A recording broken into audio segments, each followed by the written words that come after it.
You may be at church. You may be at work. You may be asleep. God grant that you will be ready when he makes his personal appearance. My God, what if his appearance occurs on a Sunday morning? My prophetic word to you this morning is get ready! Get ready!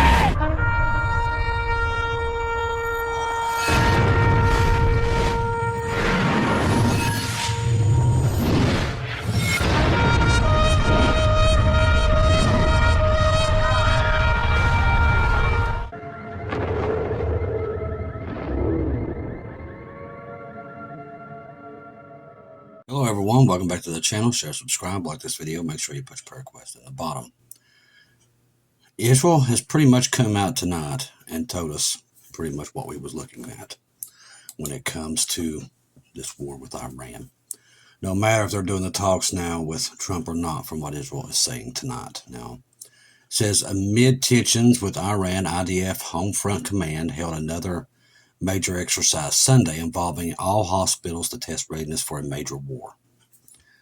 Iran says that they're not very optimistic on the success of the nuclear talks, but Israel has apparently taken the decision to destroy Iran's nuclear programs, to destroy nuclear program no matter the cost. This is coming out tonight. Netanyahu says Israel will destroy Iran's nuclear reactors and enrichment facilities. This comes out tonight, so we need to mark that down on the 27th. Bibi makes this announcement. All right. Let's see. Iran accuses Israel of orchestrating the port explosion if the death toll rises. Iran officials have, we knew this was coming, clear evidence linking Israel to the deadly explosion at the Sharid Raji port, despite ongoing investigations into whether the incident was caused by improper storage or dangerous chemicals. Like we said last night, multiple explosions, wasn't even nowhere near that. The first one happened there, and then multiple ones happened at a steel plant, an oil refinery. So, and that stuff was hushed today, big time. Firefighting efforts continued Sunday at Iran's port. 80% of the fire has been contained, but estimate it will take several more hours overnight to fully extinguish it. However, new container explosions around Monday, which we talked about, caused flames to intensify once again. For the first time, Iran publicly accused Israel of the involvement. Israel was involved in the Raji port explosion. This was not an accident. This comes from the Iran parliament. Explosives were planted in containers either at the country of origin or along the shipping route. We do not rule out internal elements helping plant the explosive, he claimed. Clear evidence points to Israel's involvement. The explosion occurred at 4 different locations. Sharid port recently received shipments of sodium perchlorate from China, a key ingredient in manufacturing solid fuel. Overnight, a source described as linked as the Iran Revolutionary Guard confirmed to the New York Times that sodium perchlorate was the material involved. Iran's defense ministry, however, denied any military materials were stored at that port. This missing foreign media reports as part of the Israel enemy operation. So far, there is no conclusive evidence the blast was caused by a deliberate attack, and Iran's leadership has not suggested sabotage, not yet.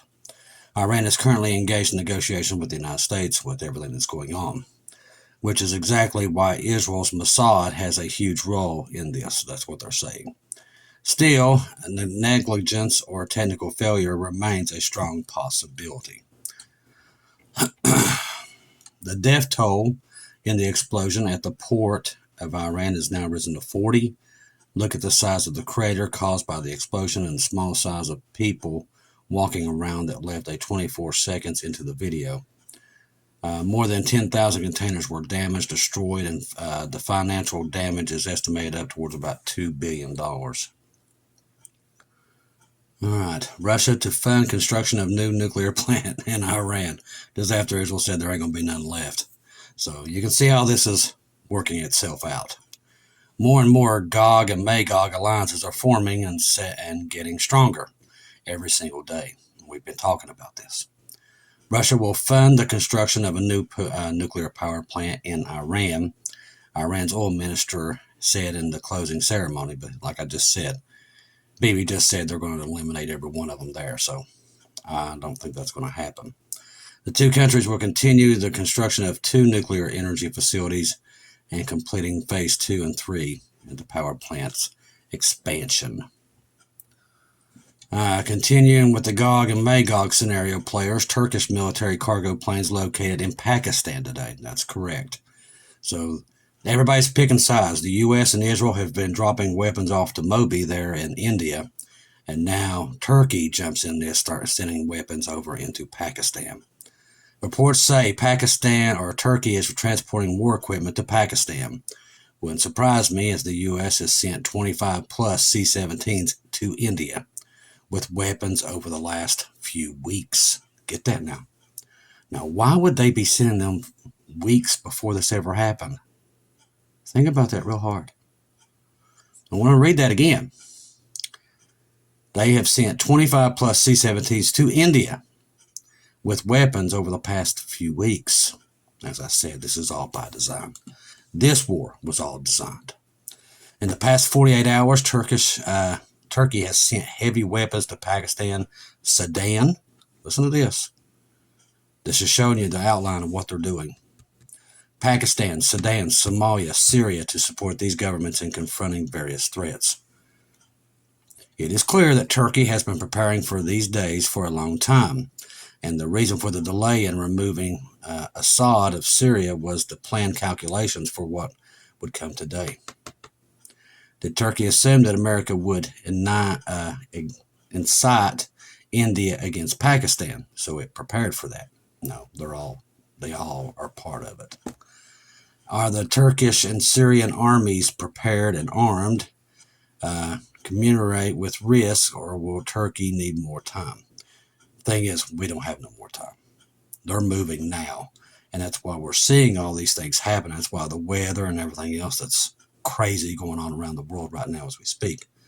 They're right now putting out another warning about a San Francisco earthquake that come out tonight. That they're predicting that one is about to happen. We've been watching this area for a long time. And remember, we saw that right before the rapture.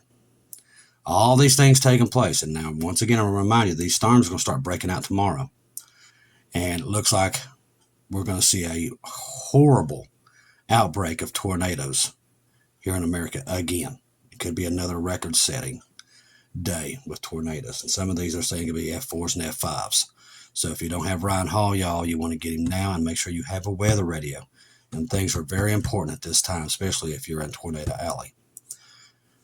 All right, let's see. Israel bars French lawmakers over planned Palestinian state recognition.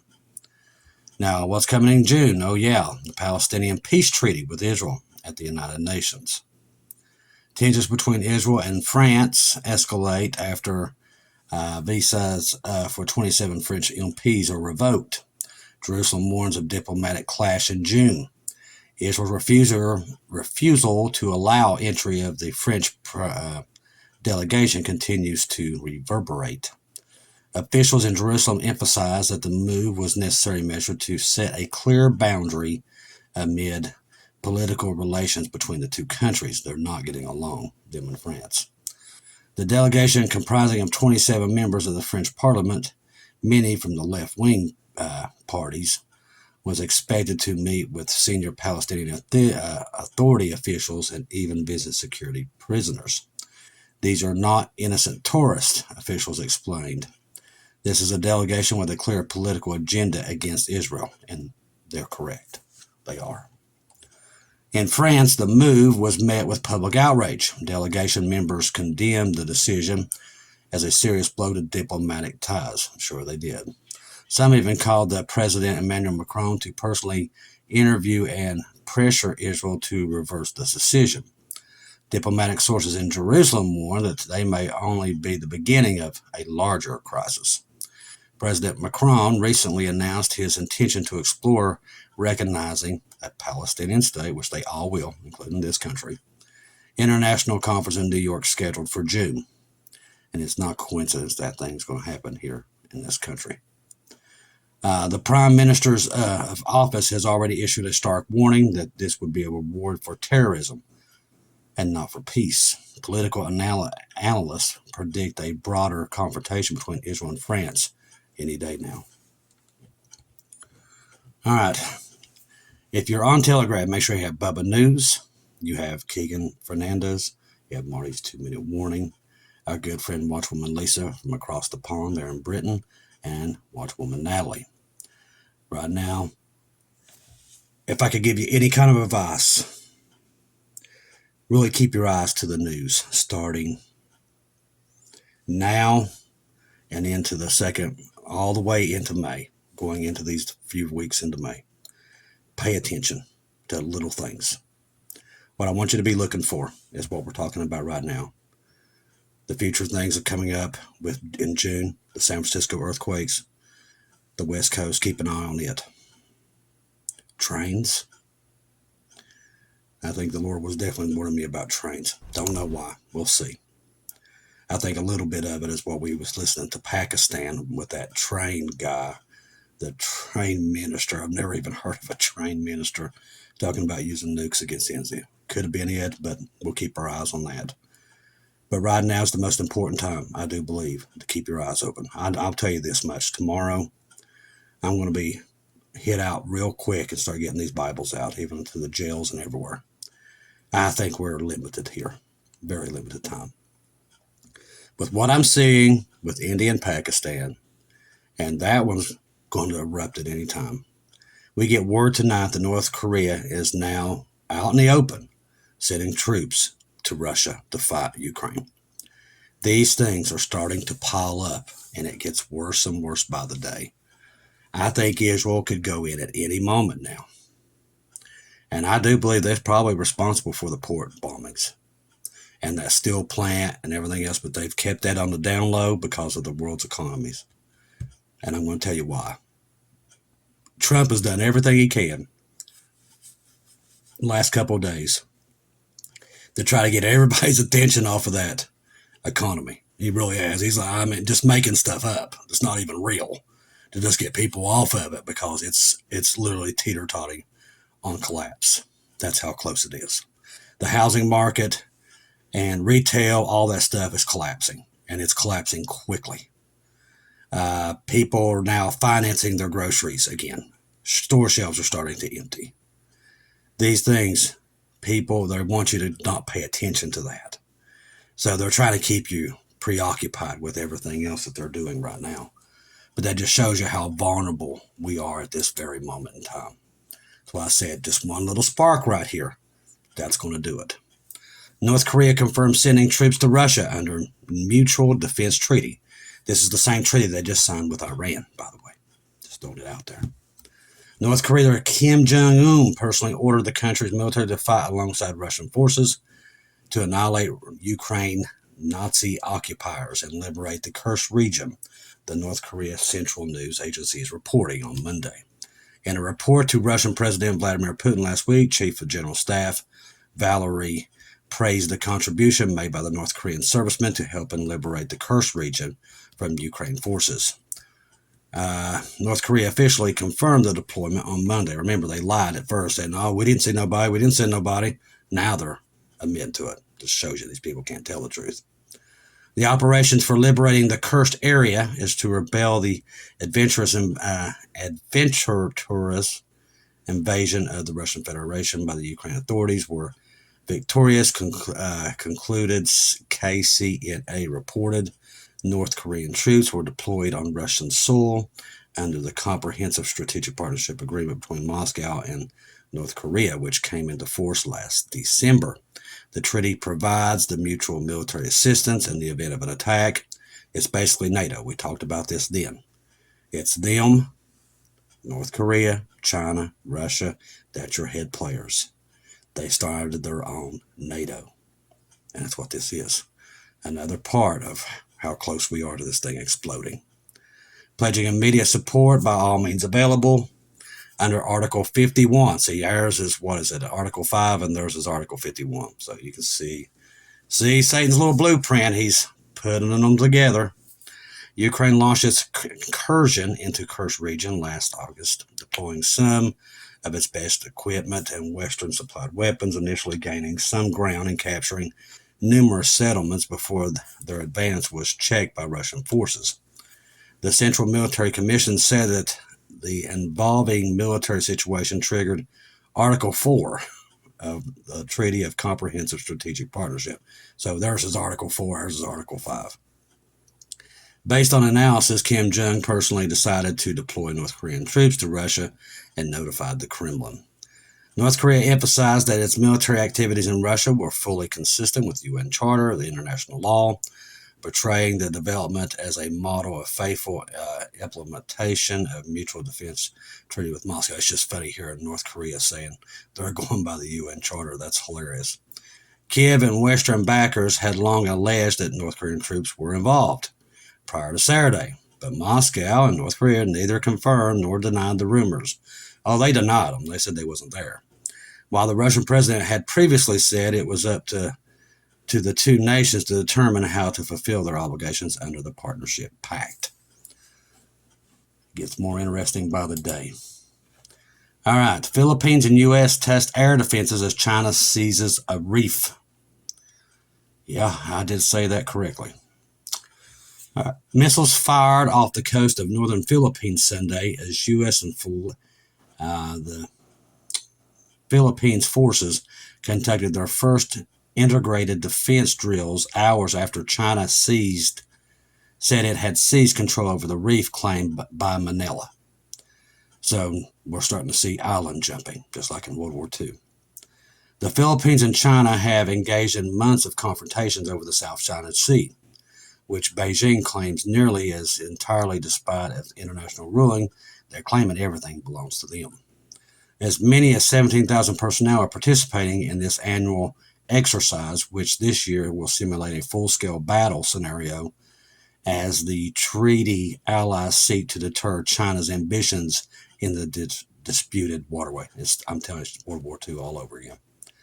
Chinese state broadcaster CCTV on Saturday reported that the country's Coast Guard had implemented maritime control over the Tai Exon Reef, also known as the Sandy Cay, this month. The tiny sandbank, part of the Spratly Islands, and they've been fighting over Spratly Islands for a while, lies near the Titus Island, also called Pang Asai, and site of the Philippine military facility. The Philippines government has yet to formally respond to this claim.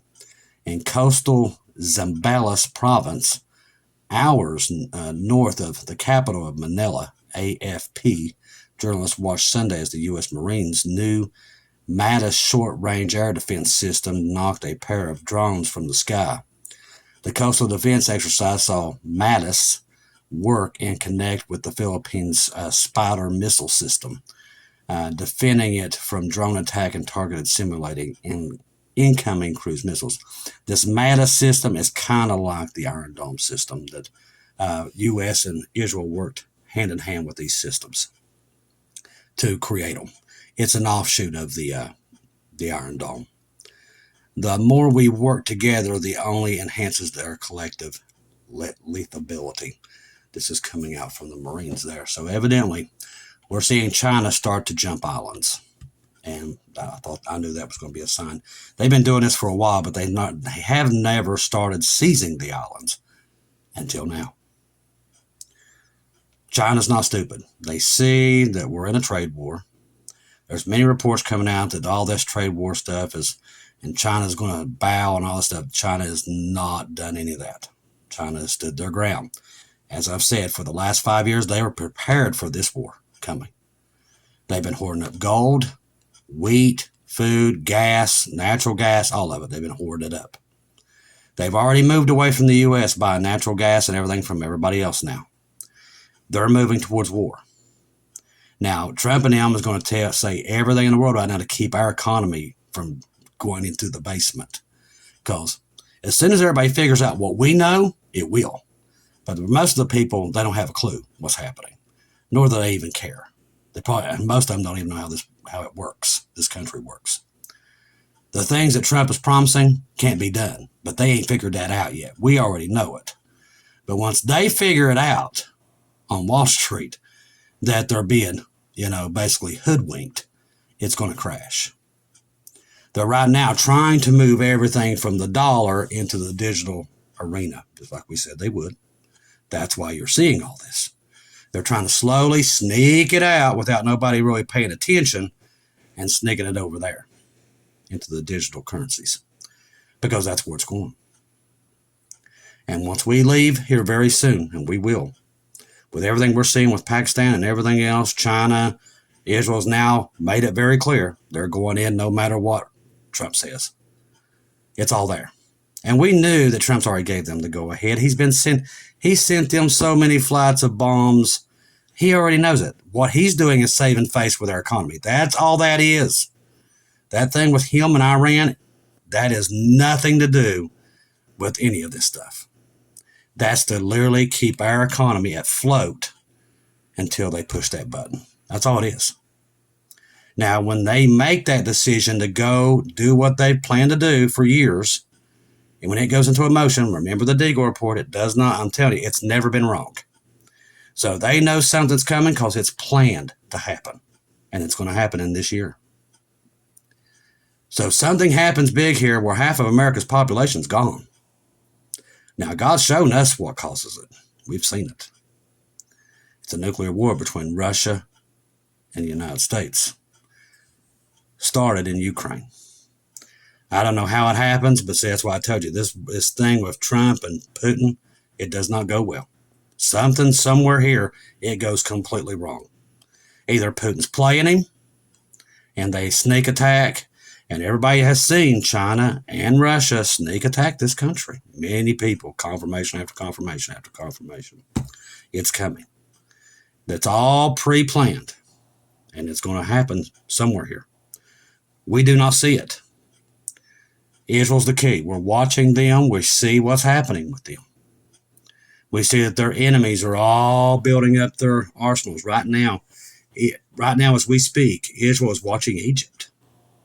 They're sending reconnaissance over there, keeping an eye on that border, because Egypt is massing a major army on their flank. And now, here we have it with Syria. America's moving out of there. Now Syria can move on down. It's all there. It is all there. For the first time, we see everything that the Bible's warned us happening at one time, simultaneously. Get people on the ark before it's too late, people. I'm here ringing the alarm bells. It's coming. Trust the gospel. 1 Corinthians 15, 1-4. Jesus died on the cross for our sins, past, present, future.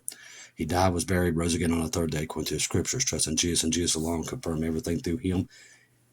And do not take your eyes off of him. Watch the news. Watch the sky. I do believe things we have not seen is right up on our doorstep. And you can see it a mile away. All the watchmen know it, and they see it too. It's all here. Get people on that ark while you can. I want to make sure that I say thank you for all the ones who donated through PayPal and buy me coffees tonight. Like I said, that helps us out dramatically right here. And I talked to Shelly. We're not going to be doing any more GoFundMes for about 4 weeks after the last one we did. And the reason I'm going to tell you why, the family is really, you can tell they're struggling. The family that donates through these GoFundMes, usually we don't have no problems with getting this funding into some of these programs that we're doing. But right now, people are struggling. Groceries have raised in the last month. We're seeing now stuff starting to go off shelves, so that's why. That is why we're going to do it. We're going to let the family rest for around 4 weeks and let them hold on to their money so they can get groceries and everything else, because we're starting to see, I've had a lot of family members tell me they're struggling. So This is why we're going to draw back from that. That is the reason, because even if we put your GoFundMe on, it ain't going to help you any, because there wouldn't be no money going into it. People just don't have it right now. People are struggling. We see it. We've been talking to family members about it, and that's why we come up with that. We're going to, until we can see that, I don't know if we'll even see it then, but you can see that the economy is starting to crumble. And family members are really starting to struggle around the globe, and especially around here in the United States.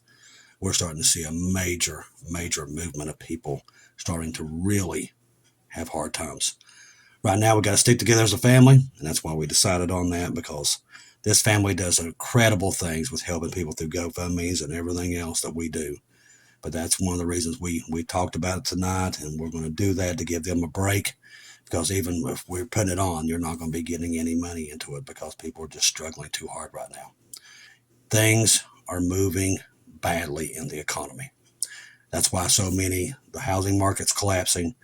More retail stores by the minute are collapsing. It's all there. That's why. So we wanted to do that for the family members, because we see that everybody's struggling. We all are. Everybody. I've noticed they're already cutting people's hours here on all kinds of places, because they're not making money. We're having that here already.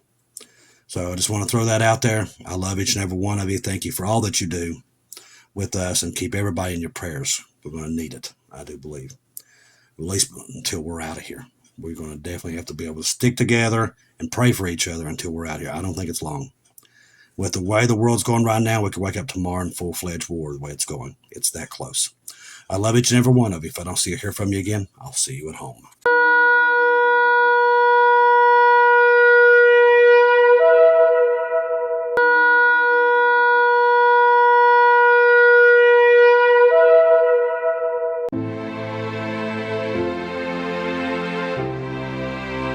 Thank you once again for tuning in to Global Rapture Watchers, where we do daily updates here on YouTube, letting you know that we're one day closer to our Lord and Savior coming back.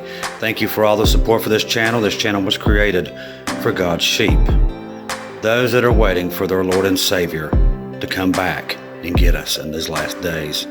We do updates once to 2 times a day here on YouTube. Thank you for all your support for the channel. God bless each and every one of you.